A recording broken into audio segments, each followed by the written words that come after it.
যে জিন্দেগিতে আমি মালিকের বন্দেগী আছে ওই জিন্দেগিটা দাম। যে জিন্দেগিতে আল্লাহর গোলামি নাই, আল্লাহর বন্দেগী নাই, এই জিন্দেগিটা আমার আল্লাহর কাছে কোনো দাম নাই। ওই জিন্দেগিটাই আল্লাহর কাছে সবচেয়ে দাম। যে জিন্দেগির মাঝে আছে আল্লাহর গোলামি, আল্লাহর বন্দেগী। আল্লাহ তাআলা জানায় দেয়, গোলাম তোমরা যারা মুমিন হয়ে যাইবা আমি আল্লাহ তোমাদেরকে সফলতা দিয়া দিব।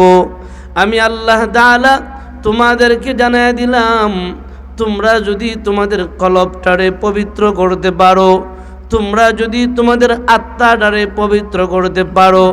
ও যুবক ভাই, ও মুরব্বী বাবা, একটা কথা খেয়াল রাখেন, মানুষ টাকাওয়ালা হলেই আল্লাহর কাছে দামি হয় না। ইন্নাল্লাহা লা ইয়ানজুরু ইলা সুওয়ারিকুম ওয়া আমওয়ালিকুম। রাসূল বলে আল্লাহ তাআলা মানুষের সুরতের দিকে তাকায় না, আল্লাহ তাআলা মানুষের সম্পদের দিকে তাকায় না। একজন মানুষের টাকার অভাব নাই, বাড়ির অভাব নাই, গাড়ির অভাব নাই, মিল ফ্যাক্টরির অভাব নাই, ওই মানুষটার টাকা পয়সা সব আছে, সুরত আছে, বডি আছে, সব আছে, মানুষটার ঈমান নাই। মানুষটা যদি মুত্তাকি না হয়, মানুষটা যদি আল্লাহ ওয়ালা না হয়, ওই মানুষটার আল্লাহর কাছে বিন্দু পরিমাণ মূল্য নাই। কিন্তু যদি উল্টা হয়, ওয়ালাকিন ইন্নামা ইয়ানজুরু ইলা আমালিকুম ওয়া কুলুবিকুম। একটা মানুষে যদি আমলওয়ালা হয়, একটা মানুষ যদি কলবটা পবিত্রওয়ালা হয়, একটা মানুষ যদি আমলওয়ালা হয়, কলব পবিত্রওয়ালা হয়, মানুষটার সুরতের দিকে আল্লাহ তাকায় না, সম্পদের দিকে আল্লাহ তাকায় না। আল্লাহ তাআলা মানুষটার আমলের দিকে তাকায়, মানুষটার কলবটার দিকে তাকায়। যে মানুষটার কলব যত পবিত্র হয়, যে মানুষটার আমলটা যত সুন্দর হয়, আমল অল্প হোক, আমলটা যদি ইখলাসের সাথে হয়, আমলটা যদি নবীর সুন্নত তরিকায় হয়, অল্প আমল হলেও জান্নাতে যাওয়ার আশা আছে। আমল অল্প করেন, আমলটা ভালোভাবে করেন, উত্তমভাবে করেন। সারা রাত তাহাজ্জুদ পড়ে লাভ নাই যদি সুন্নত তরিকায় না হয়। সারাদিন মাছ মারলেন, নৌকার তলায় নাই, যে নৌকায় রাখলেন, এই মাছ মারার কোনো মূল্য নাই। সারা রাত তাহাজ্জুদ পড়লেন, ভিতরে অহংকারের বস্তা নিয়া, ভিতরে তাকাব্বুরি, রিয়া, হিংসা, এই সমস্ত বস্তা ভিতরে নিয়ে এদের লাভ নাই। রসুল বলে, এই যে হাদিসটার একটা অংশ বলছি, ফুল হাদিস শোনস, আমি বলার সময় নাই, সম্ভবও না। হাদিসের অংশটা রসুল বলে, আল্লাহ মানুষের সম্পদের দিকে তাকায় না, মানুষের সুরতের দিকে তাকায় না, আল্লাহ তাকায় থাকে আমার বান্দার আমলটা কত সুন্দর হলো, আল্লাহ তাকায় থাকে আমার বান্দার কলবটা কতটুকু পবিত্র হইল। বান্দার আমলটা যদি সুন্দর হয়ে যায়, বান্দার কলবটা যদি সুন্দর হয়ে যায়, জমিনে হাঁটলেও আল্লাহ তার দাম আরশে উঠায় দেয়। আপনারা জানেন পয়গম্বরের সাহাবী আবু বকর সিদ্দিক রাদিয়াল্লাহু তাআলা আনহু, যে আবু বকরের সম্পদের অভাব নাই, কিচ্ছুর অভাব ছিল না, সব ছিল। মক্কার মাঝে ধনাঢ্য যারা আছে তাদের মাঝে উল্লেখযোগ্য একজন ছিলেন আবু বকর। মক্কার জমিনের মাঝে টাকাওয়ালা যারা ছিল, সম্পদওয়ালা যারা ছিল, তাদের মাঝে একজন ছিল আবু বকর। যে আবু বকরের বাড়ি গাড়ি যা ছিল সব আল্লাহর রাস্তায় দিয়া দিছে। ওই আবু বকর বড় একজন কাপড়ের ব্যবসায়ী ছিল, ব্যবসা বাণিজ্যের অভাব ছিল না। আবু বকর সব আল্লাহর রাস্তায় দিয়া দেওয়ার পরে একদিন উনি নামাজের মাঝে দাঁড়ায়, সিরা ফারা জামা পরিধান করে নামাজের মাঝে দাঁড়ায়। এমন জামা পরিধান করে নামাজের মাঝে দাঁড়াইছে, যেই জামাগুলি মানুষ পারতপক্ষে পরিধান করে না। আবু বকর নামাজে দাঁড়ায় আমার আল্লাহ তার নামাজের দিকে তাকায় তাকায় খুশি হয়ে গেছে। সুবহানাল্লাহ। জিবরিল আইসা বলেন, ও দু জাহানের সরদার, ওই যে মসজিদের বারান্দায় নামাজ পড়তেছে সিরাফারা মানুষটা দাঁড়ায়া দাঁড়ায়া, তারে কি আপনি চিনেন? পয়গম্বর বলে, হ্যাঁ জিবরাইল আমি চিনি, তুমি কি তারে চিনো? বলে, পয়গম্বর শুধু আমি জিবরাইল নয়, আল্লাহর সৃষ্টি যত ফেরেশতা আছে সব ফেরেশতাগুলি তারে এক নামে চিনে, ইনি হলো আবু বকর সিদ্দিক।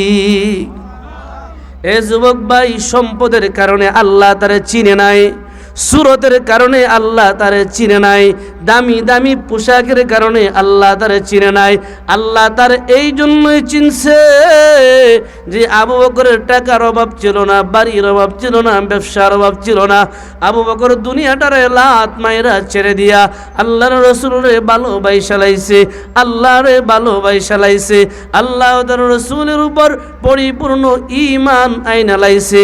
পরিপূর্ণ ঈমান আনার কারণে আল্লাহ আবু বকরের সম্মান এত উঁচু করে নিছে যে আবু বকর হাসরের ময়দানে যেদিন সব মানুষগুলি ইয়া নাফসি ইয়া নাফসি ইয়া নাফসি করে চিল্লাবে, রহমাতুল্লিল আলামিন নবী আবু বকরকে ডাক দিবে, আবু বকর আজকের মিজানের ফাইসালা, মিজানের পাল্লা অন্য কাউরে দিলে আল্লাহর কাহার রূপটারে বদলানো সম্ভব হবে না। আসো আবু বকর, তুমি আসো। আবু বকর ভয় পাইয়া যাইবে যে আবু বকর রে আমার আল্লাহ দুনিয়ায় থাকতে জান্নাতের সার্টিফিকেট দিয়া দিছিল। ওই আবু বকর ভয় পাইতে থাকবে, কি জানি আমি সামনে গেলে জাহান্নামী হয়ে যায় কিনা।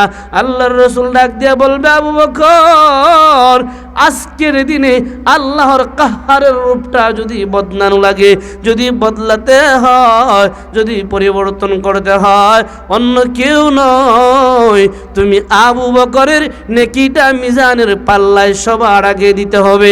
আবু বকরের এত দাম, রসুল নিজে আবু বকরের নেকিটা মিজানের পাল্লায় দেওয়ার পরে নেকির পাল্লাটা বাড়ি হয়ে যাবে। আল্লাহ খুশি হয়ে ডাক দিয়া বলবে, ও দোস্ত, তোমার আবু বকরের নেকিগুলি এত সুন্দর, আমি আল্লাহ আর কাহার নয় গফফার হয়ে গেলাম। ও যুবক ভাই, ও মুরব্বী বাবা, একটা কথা খেয়াল রাখবেন, অন্তরে যদি ঈমান নামক দৌলত না থাকে, আপনি আমি যদি পরিপূর্ণভাবে মুমিন না হতে পারি, সাফাবাজি মুমিন হইয়া কোনো লাভ নাই। অনেক সময় সাফা দেই আমার চাইতে বড় বুজুর্গ কেডাস। আমার নেত্রকোনা গ্রামের বাড়ির একটা কথা এরকম আছে, ওটা সুর হইতে পারি, ইমান বড় শক্ত। এটা আমার আগে আমার বড় ভাই, আমরা কিন্তু এক পার্শ্ববর্তী থানা, পার্শ্ববর্তী গ্রাম, আমার বড় ভাই কিন্তু বইলা গেছে হারাম উপার্জন করে। তো যারা চুরি করে এরা তো হালাল কাফুরাটাই, পাশা বুঝছেন না আমার, যারা চুরি করে এরা কাদ্দরা তো ফুরাটাই হালাল। আপনারা বুঝুন না মনে করেন আমার, যারা চুরি করে এদের খাদ্য একেবারে 100-র মধ্যে 200% হালাল না হারাম, ফুরাটাই হারাম। কিন্তু ওরাই বেটা চুর হই তার ইমান বড় শক্ত, কোন তো ইমানদার চুরি করব। আমি তো বিশ্বাস করি, যেমন আমি আমার মসজিদে একদিন বসে রয়েছি, তো দোহালিয়া বাজার মসজিদের শেখ ফয়জুল করিম রহমতুল্লাহ আলাই মারা গেছেন। দোহালিয়া বাজার মাদ্রাসার 45 বৎসরের মুহতমিম মারা গেছেন, আল্লাহ তারে জান্নাতের উঁচু মাকাম দান করুক। উনি আমার মেহরাবের মাঝে বৈশা বক্তব্য দিতে গিয়ে বলতেছে, ইয়া আইয়ুহাল্লাযীনা আমানুত্তাকুল্লাহ ওয়া কুলু কাওলান সাদীদা। আয়াতটা পড়ে গিয়ে উনি বলতেছে, ঈমান আনবে, মুসলমান হবে, মিথ্যা কথা কবে এটা তো বিশ্বাস করি না। ভাষা বুঝেন কিনা জানেন, মুসলমান ইমান আনার পরে, মুসলমান হওয়ার পরে মিথ্যা কথা কইব ওইটা তো বিশ্বাস করা যায় না। কারণ আল্লাহ কয় ইমানদার তো তারই কয় যে সত্য কথা কয়। ভাষা বুঝেন, ইমানদার তো তারই কয় যে চুরি করে না, বাটপারি করে না, জিনা করে না, আল্লাহর ভয় সর্বক্ষণ অন্তরের ভিতরে রাইকা সকল প্রকার গুনাহ থেকে যে যাকে বাঁচায় রাখতে পারে ওই ব্যক্তির ইমানদার। আর সব করব, রাতের আধারে জিনা করব, আর একটু আদার ফাইলেইলি রোডের বদলে বাঁশ দিয়া লাইব, কইবা আমি ইমানদার। আসলে এর মতন বাটপার আল্লাহর জমিন নাই। অত মানুষটা খালি দুঃখা দেয়, এটাই না। যেমন অনেক সময় আমাদের আকাবিরের একটা কথা কয়, ইয়া কানা আবুদু ওয়া ইয়া কানাস্তাইন। আমরা নামাজও পড়ি না, আলহামদু সূরা তো আছে, জীবন হুনচুন নি আয়াতটা আপনারা হুনচুন নি? কোরআন শরীফের ভিতরে না বাইরে? নাই মনে, ভিতরে মনে কর নাই, শুনছেন আছে তো। ইয়া কানা আবুদু ওয়া ইয়া কানাস্তাইন। দেখেন আমরা নামাজও হারে কই আল্লাহ ইবাদত করি তোমার, সাহায্য চাই তোমার। আপনারা কথা না, আমরা নেত্রকোনা মাইশের পরে কথাটা কইতাছি। আর মাজারও গিয়া কয় ইবাদত করি আল্লাহ, সাহায্য চাই বাবার। কন ইমান রইছে, সাহায্য কার একমাত্র চাই? আমাদের অবস্থাটা যদি এমন হয় রে ব্যবসাটা গেলে গা চলমু কেমনে, এর মানে ব্যবসা আমারে চালা। ক্ষেত কামার মারা গেলে নষ্ট হয়ে গেছে গা, চলমু কেমনে, এর মানে ক্ষেত কামারে আমারে চালা। বলেন তো চালানোর মালিক একমাত্র আল্লাহ। সদা সর্বদা সর্ব অবস্থায় আল্লাহর উপরে যদি পরিপূর্ণ আস্থা, পরিপূর্ণ বিশ্বাস রাখা যায়, এরা কয় ইমানদার, এরা কয় মুমিন। আল্লাহ কয় কাদ আফলাহাল মুমিনুন, যারা মুমিন তারা সফল কাম হয়ে গেছে। জানো মুমিন ব্যক্তি কারা? আল্লাযীনা হুম ফি সলাতিহিম খাশিউন। কন্যা সুবহানাল্লাহ। এই যে একটা কথা আছে গ্রামের অনেক সময় কবেটা নামাজ না পড়তারি বড় মুসলমান, ফাক্কা ইমানদার। এই আয়াতগুলি যদি আমরা আলোচনা করি, উলামায়ে কেরামদের জবান থেকে যদি শুনি, আল্লাহ তাআলা জানায় দেয় ওই ব্যক্তিটা ইমানদার, ওই ব্যক্তিটা মুমিন, যে ব্যক্তিটা আল্লাযীনা হুম ফি সলাতিহিম খাশিউন, বিনয়ের সাথে, নম্রতার সাথে, একাগ্রতার সাথে একদম নরমভাবে আল্লাহর কুদরতি পায়ে সেজদা দেয়। বলেন তো সেজদার মালিক একমাত্র কে? আর একটু আওয়াজ দিয়ে বলেন না সেজদার মালিক কে? কোনো ব্যক্তি যদি বাবারে গিয়ে সেজদা দেয়, কোন তো ইমান আছে না নাই? কোনো ব্যক্তি যদি মাজারে গিয়ে সেজদা দেয়, ইমান আছে না নাই? কোনো ব্যক্তি যদি ভগবানের সামনে গিয়ে সেজদা দেয়, ইমান আছে না নাই? আল্লাহ বলে জানো ওই মানুষগুলি হলো মুমিন, ওই মানুষগুলি হলো সফল কাম। আল্লাযীনা হুম ফি সলাতিহিম খাশিউন, যারা বিনয়ের সাথে আমি আল্লাহ তাআলার গোলামি করে, আল্লাহ তাআলার হুকুম নামাজ আদায় করে। ও আল্লাহর বান্দারা জানো আল্লাহ তাআলা অন্য জায়গায় জানায় দেয় ইন্নাস সালাতা তানহা আনিল ফাহশাই ওয়াল মুনকার, ইন্নাস সালাতা তানহা আনিল ফাহশাই ওয়াল মুনকার। আল্লাহ তাআলা জানায় দেয় জানো যারা নামাজ আদায় করে, নামাজ তারে সর্বপ্রকার অহেতুক, সর্বপ্রকার ফাহেসা কাজ থেকে, মন্দ কাজ থেকে, গুনাহ থেকে নামাজ তারে রক্ষা করে। আমাদের অবস্থাটা লক্ষ্য করেন, নামাজ তো তখনই পড়ে যখন প্রার্থী হবে নির্বাচনের সময় কাছাকাছি, এক ওয়াক্তের মাঝে 5 বার ফিরালা। আপনারা সুনামগঞ্জ না বাংলাদেশের ইতিহাস, সুনামগঞ্জ নায়িকারে বিশম্বপুরেই তো দেখছি যেবেলা আসছিলাম, একজন হঠাৎ মুসল্লি হয়েছে, কইতে বিষয় কি কোনো সামনে না মেম্বারি নির্বাচন, নির্বাচন যেদিন শেষ ফজর থেকে এবার আর পাইও না। বিষয় কি ফেল করছি যে ভাষা বুঝছেন না? এই যে নির্বাচন নিয়ে নামাজ যারা পড়বো এরা কি গুনাতে বাঁচতে পারবো? সম্ভব না। এখন যদি আমরা প্রশ্ন করি হুজুর আল্লাহ কয় ইন্নাস সালাতা তানহা আনিল ফাহশাই ওয়াল মুনকার, যারা নামাজ পড়ে এরা সব ধরনের গুনাহ তো বাঁচে, মসজিদে গেলে জুতা চুরি হয় করে। ভাষা বুঝেন না আমার, বুঝতেছেন না আপনারা? হাতটা উঠান তো যারা বুঝতেছেন। আল্লাহ যারা প্যান্ডেলের ভিতরে আছে, তারা যারা সামনে আগায় যাইব, তারারে আমরা সবাই জান্নাতের মাঝে আগে আগে তৌফিক দিয়ে কন্যা আমিন। যারা সামনে যতটুকু আগাইবেন আল্লাহ যেন আপনারা জান্নাতে এতটুকু আগায় দেয়। আমার কথা আপনারা বুঝেন তো? এই নির্বাচন নামাজ পড়া গুনাতে বাঁচা সম্ভব? এই নির্বাচন নামাজ পড়া চাল চুরি, ডাইল চুরি, গম চুরি, রড চুরি এগুলি বন্ধ করা সম্ভব না। তখনই বন্ধ হবে বলেন নামাজ কার জন্য হলে? একজনের নামাজ যদি একমাত্র আল্লাহরে দেখানোর জন্যই হয়, ভাষা বুঝেন তো আপনারা? নামাজটা যদি একমাত্র কারে দেখানোর জন্য হয়? আল্লাহরে দেখানোর জন্য যদি নামাজ হয়, এই নামাজ আপনারে আমারে সকল প্রকার গুনাহ থেকে বাঁচাইবে।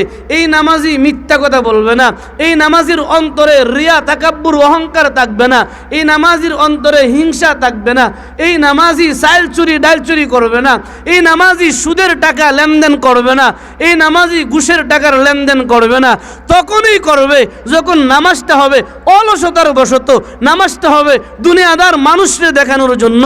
ওই নামাজি জুতা চুরিও করব, এই নামাজি চাল চুরি ডাল চুরিও করব, এই নামাজি বড় বড় চোখ দিয়া টিভির দিকে নাট্য অনুষ্ঠানও দেখব, এই নামাজি সুদ ঘুষ জিনা মদ গাঞ্জা সব করব।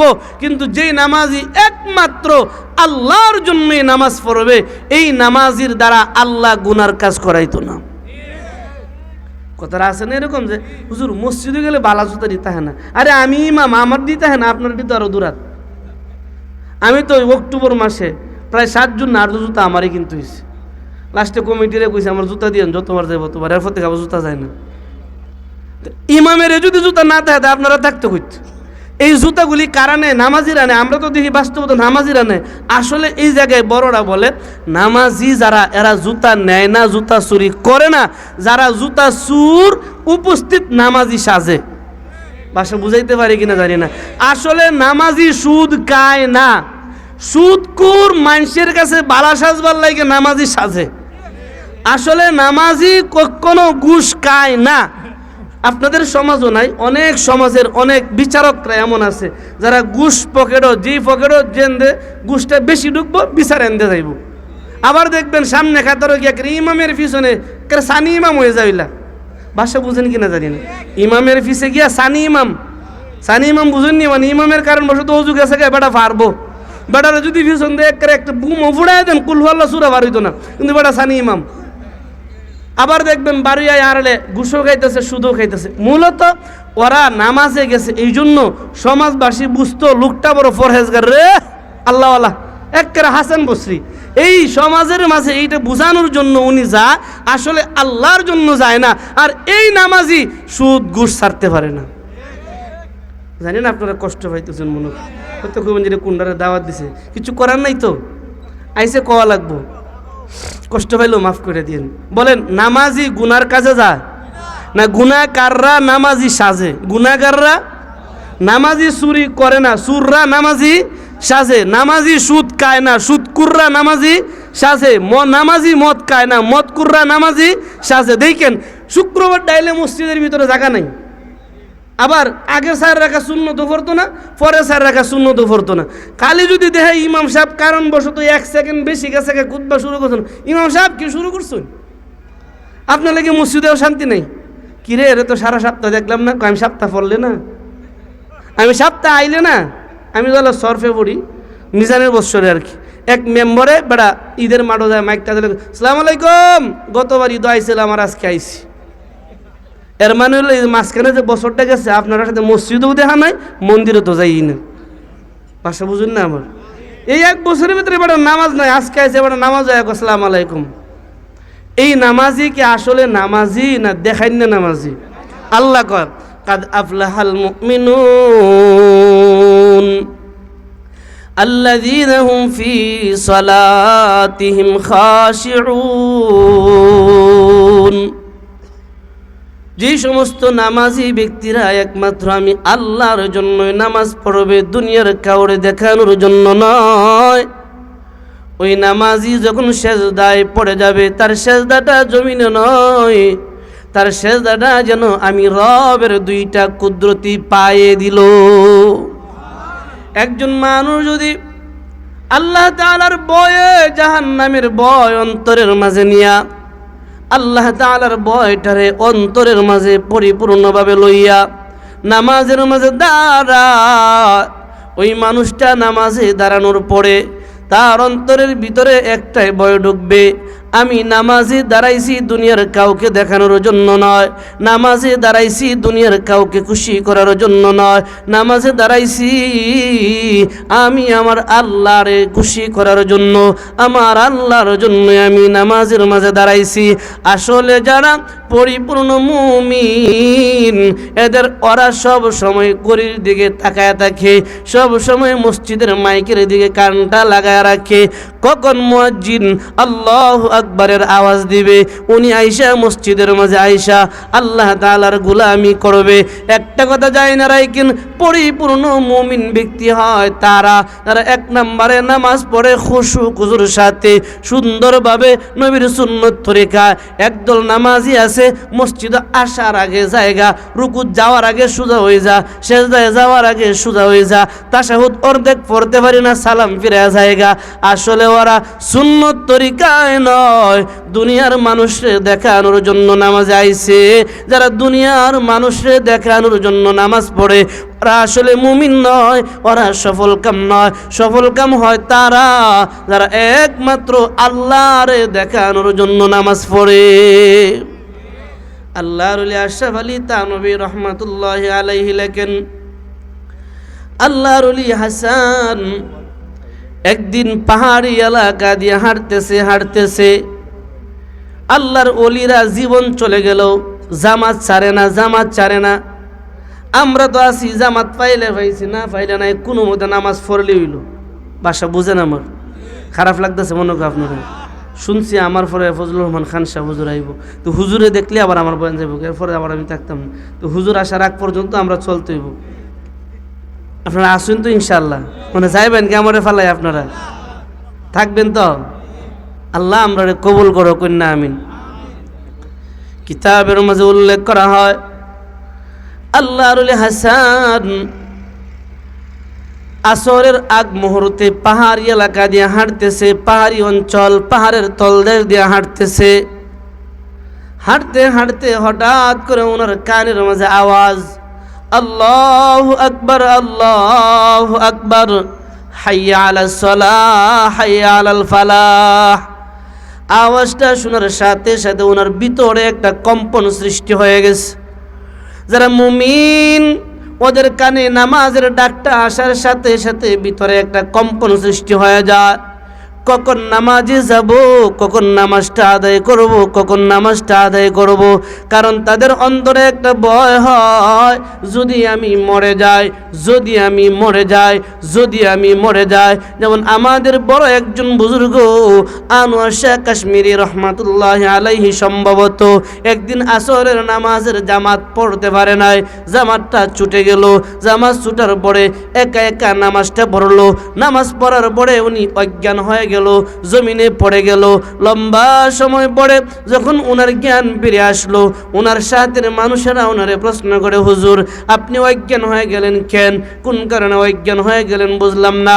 আল্লাহর ওলি তাদেরকে ডাক দেয়া কয়, বাবারা রে, আমি অজ্ঞান হয়ে গেছি এই জন্য, যদি আমি সন্ধ্যার আগে মারা যাই, যদি আমি মাগরিবের ওয়াক্ত ঢুকার আগে মারা যায়, আল্লাহর কাছে জীবনের শেষ নামাজটা আমার নিতে হবে জামাত ছাড়া। জামাতবিহীন নামাজ লইয়া আল্লাহর সামনে কেমনে দাঁড়াবো? আর আমরা কথা হইলো জিন্দিগি চলুক, বন্দিগি দরকার নাই। এই জিন্দিগি নয়, যে জিন্দিগির মাঝে বন্দিগি নাই। আল্লাহর ওলির অন্তরের মাঝে একটা কম্পন সৃষ্টি হয়ে গেল। মুয়াজ্জিন আযান দিয়ে দিল। পাহাড়ি এলাকায় দিয়া চলতে লাগলাম। আমি যদি একজন মানুষ পাইতাম, ওই মানুষটারে লইয়া জামাতের সাথে নামাজটা আদায় করে নিতাম। আল্লাহর ওলি অপেক্ষার প্রহর গনতে কিছু সময় পরে লক্ষ্য করে পাহাড় থেকে একজন মুরব্বী নামতেছে। সাদা দাড়িওয়ালা একজন মুরব্বী, যার মাথায় লাকড়ির পূজা আছে, বুঝাস লাকড়ি নিয়া উনি যখন পাহাড় থেকে নামে, আল্লাহর ওলি তারে ডাক দিয়া কয়, চাচা আপনি কি মুসলমান? বলে হ্যাঁ। ও চাচা আপনি কি নামাজ পড়বেন? একটাবার খেয়াল করেন, কাটুরিয়া মুরব্বিটা ডাক দিয়া কয়, হাসান নামাজ পড়মু মানে বুঝলাম না, মুসলমান কি নামাজ ছাড়া হয়? কন্যা সুবহানাল্লাহ। আল্লাহর ওলির সাথে জবাব দেয়, হাসান মুসলমান কি নামাজ ছাড়া থাকতে পারে? নামাজ পড়ে না সে তো মুসলমান হতে পারে না।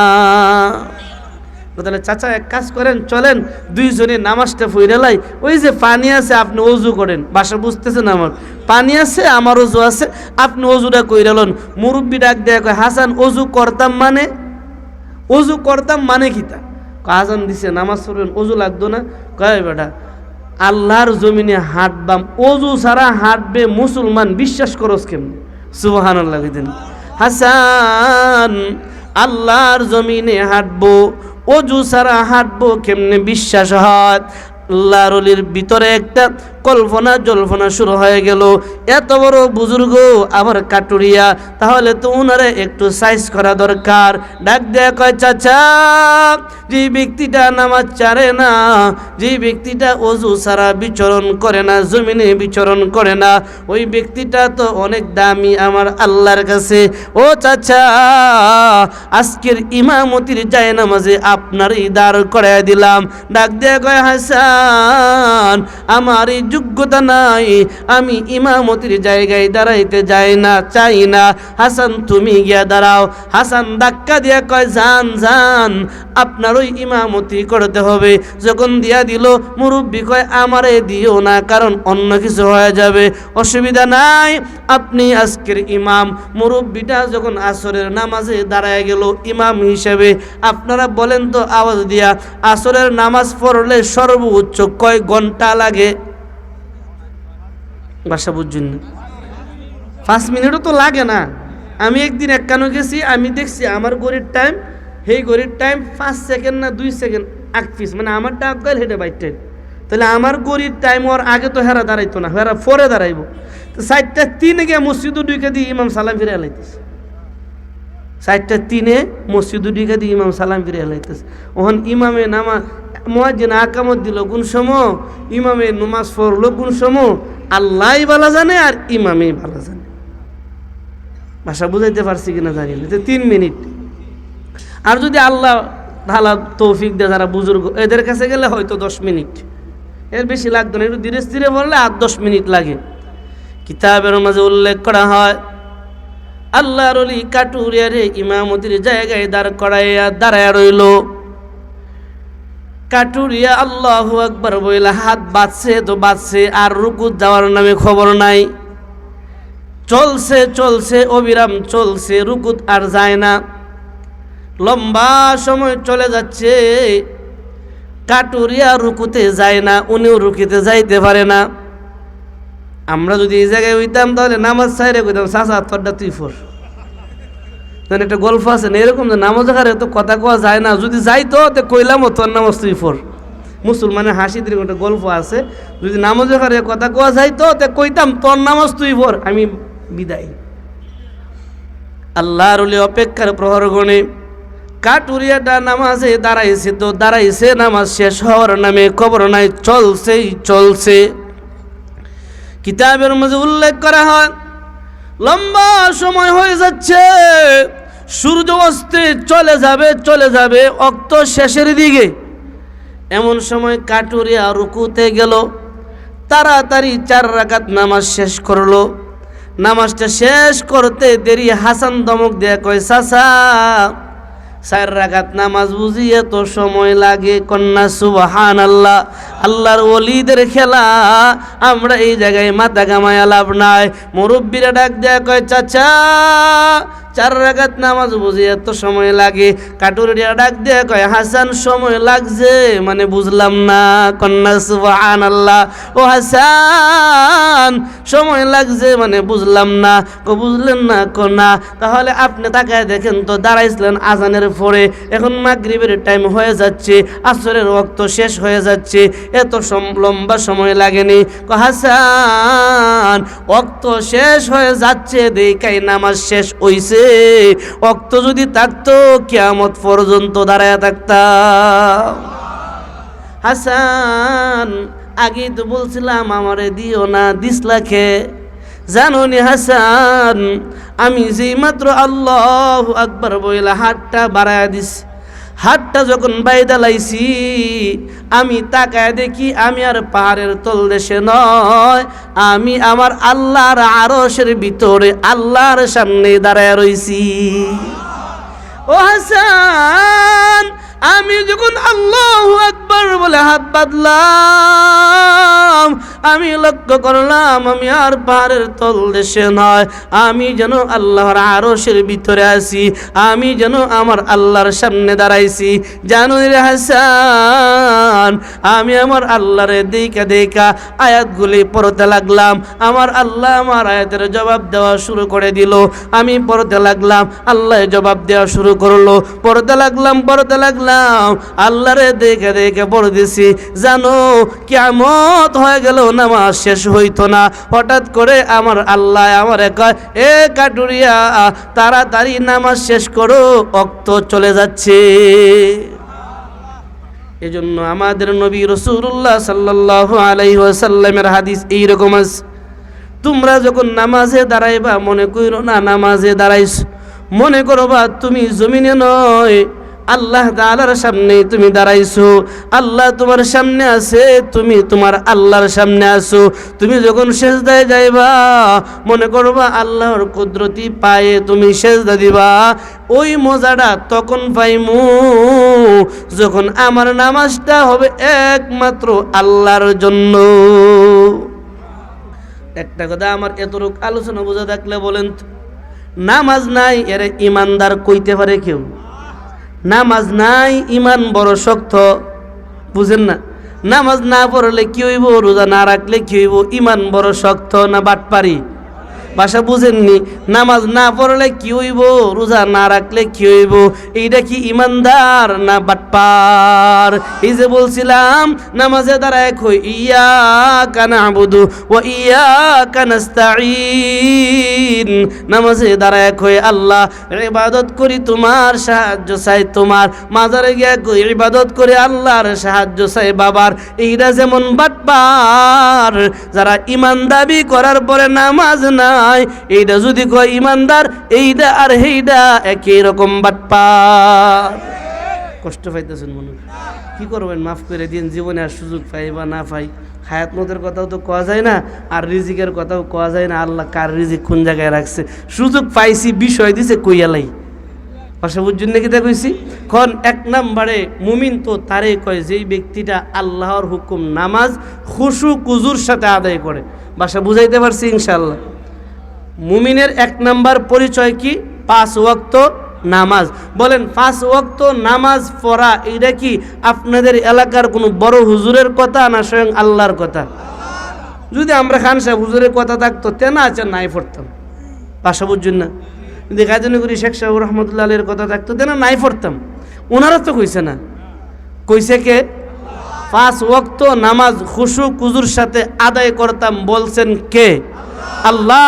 আমি সহ আমরা যারা আছি আমাদেরকে এখন থেকে মরণ পর্যন্ত 5 ওয়াক্ত নামাজ তাকবীরে উলার সাথে আল্লাহ ইখলাসের সাথে খুশু কুজুর সাথে আদায় করার তৌফিক দিও বলি আমিন। আল্লাহ বলে কাদ আফলাহাল মুমিনুন আল্লাযীনা হুম ফি সালাতিহিম খাশিউন ওয়াল্লাযীনা হুম আনিল লাগwi মুরিদুন। আল্লাহ তাআলা জানায় দেয়, জানো মুমিন কারে কয়?